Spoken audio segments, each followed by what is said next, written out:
હથિયારો વડે હુમલો કરાતા પરિવાર ઘવાયો। અજાણ્યા શખ્સો દ્વારા ઘરમાં ઘૂસી તીક્ષ્ણ હથિયાર વડે હુમલો કરતા પરિવાર ઘવાયો। નીલંબર પાટી પ્લોટ છાણી વિસ્તારમાં બની ઘટના। ઘરમાં મારામારીનો હુમલો કરી આરોપીઓ ફરાર થયા। ફરિયાદી પોતાના ઘરની બહાર કચરો નાખવા ગયો હતો અને અજાણ્યા યુવકો દ્વારા તું મારી સાથે વાત કેમ નથી કરતો તેને લઈને હુમલો કર્યો। છાણી પોલીસ સ્ટેશનનો સ્ટાફ ઘટના સ્થળ પર પહોંચ્યો। ફરિયાદીને માથાના ભાગે ઈજા થતા સયાજી હોસ્પિટલમાં ખસેડવામાં આવ્યો। હું છાણી રોમન પાર્ક કેનાલ પાસે રહું છું। સાંજના ટાઈમે હું કચરો નાખવા ગયો હતો। બે લોકો અજાણ્યા શખ્સ મને સામેથી બોલાવવા માટે આવ્યા। મને બોલાવ્યા છે કેમ છે હાથ કરીને બોલાયા। મેં એમને બોલાયા નહીં। એમાં મને એ લોકોએ મારવા લીધો, દબાઈ કાઢ્યો। ત્યાંથી મને મારવામાં આવ્યો, પાથામાં પથ્થર માર્યો। ત્યાંથી ઘરે ભાગીને આવ્યો। મારા ઘરે આવીને પણ એ લોકોએ અમને લોકોને માર્યા। ઘરમાં કાકાને પણ થોડી ઈજા થઈ, કાકીને પણ થોડી ઈજા થઈ। હું ના એમાંથી કોઈને ઓળખ્યા નહીં, ખાલી એ લોકોને જોયેલા છે, ફેરી મારે છે ત્યાં સાયકલ પર।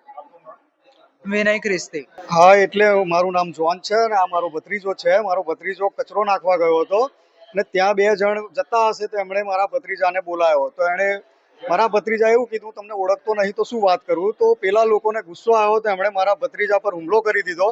એને દબાઈને ત્યાં માર્યો અને એના માથામાં પથ્થર માર્યો તો લોહી લુહાણ થઈ ગયો। તો એ દોડીને ઘરે આવ્યો અને મને કીધું, કાકા કાકા જલ્દી દરવાજો ખોલો, મને માર્યો। તો હું, મારી વાઈફ હતા અને મારો ફ્રેન્ડ ઘરમાં હતા। ત્યારે અમે દરવાજો ખોલીને એને અંદર લીધો તો એ લોકો 5 થી 6 જણા મોટા મોટા પથ્થર લઈને દોડીને ઘરમાં આવ્યા। અમારા ઘરની કાચની બારીઓ તોડીને બારીમાંથી અંદર આવીને મને માર્યો, મારી વાઈફને મારી, એની સાથે શારીરિક છેડછાણી કરી, મારા ફ્રેન્ડને માર્યો અને અમારા કિચનમાં જઈને ચક્કા લીધા અમારું મર્ડર કરવા માટે। અને એ લોકો એટલા બધા ખુન્નસમાં હતા કે અમે પરાણે એકબીજાને બચાવતા બચ્યા અને એમણે અમારા ઘરમાં તોડફોડ કરી, બારીઓ તોડી નાખી, મારું ટીવી તોડી નાખ્યું છે અને એનો પણ મેં વિડીયો લીધો છે। અને એ લોકો અમારા વિસ્તારમાં હરતા ફરતા જ લોકો છે, બહારના આજુબાજુના ઝૂંપડા વિસ્તારમાં રહેતા લોકો છે।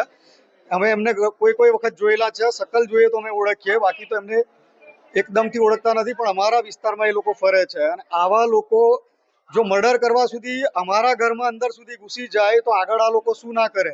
તો આનાથી અમારી સુરક્ષા શું, આ એક સવાલ છે અને અમે ક્યાં જઈએ અમારું ઘર છોડીને। અને આવા લોકોને કોણ શિક્ષા કરશે? આવા લોકો માટે સરકાર, પોલીસ શું પગલાં લેશે? મારું નામ જોન છે અને મારા ઘરમાં જે કંઈ તોડફોડ થઈ છે એનો પૂરેપૂરો ખર્ચો મને પાછો મળે અને આ લોકોને કડકમાં કડક સજા થાય અને એ દરેકને પકડવામાં આવે એવી મારી ઈચ્છા છે, મારી વિનંતી છે। મારું છાણી એરિયા લાગે છે, છાણી ગામનું પોલીસ સ્ટેશન। એટલે હું તો ઓળખતી નથી એમને, કારણ કે હું અમદાવાદ જોબ કરું છું, એટલે અઠવાડિયે 10 દિવસે આવતી હોઉં છું। પણ એટલે બહારના આજુબાજુવાળા લોકો મને કોન્ટેક્ટ નથી।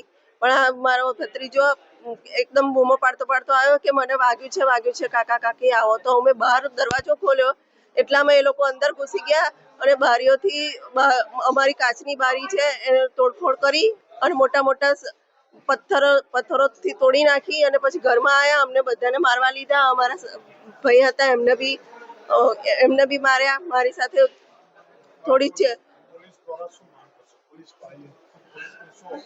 અમે એ જ વિચારીએ કે આવું ફરીથી ના થવું જોઈએ અને આવા લોકોથી અમને રક્ષણ મળવું જોઈએ, કારણ કે આ ફરીથી એ લોકોએ અમને મારી નાખવાની જ કોશિશ કરી। મોટા મોટા પથ્થરોથી મારા હસબન્ડને, આ ભાઈને અને મને ધોલ ચાપટ કરીને આમ મારવાના જ હતા એ લોકો। પછી ચપ્પુ લઈ લીધું એટલે અમે, અને બહુ મારે, ભાવના વાઘેલા।